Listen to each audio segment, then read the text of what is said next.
জামাই ভালো না, নেশা করে, মারে, খাওয়ান দেয় না, তারপর চেষ্টা করবেন তার ভাত খাওয়া। যদি দেখেন পর্ণাটিতে আসক্ত, তারপর চেষ্টা করবেন নিজেকে সুন্দর বানানো।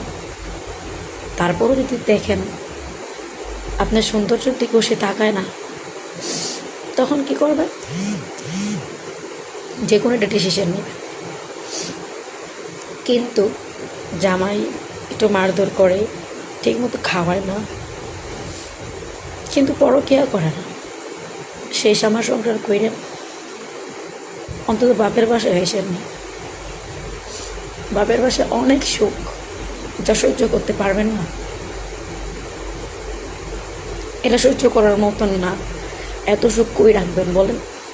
এত সুখ কপালে জোটার মতন ভাগ্য আপনাদের নাই, তাই বাবার বাসায় আসেন না।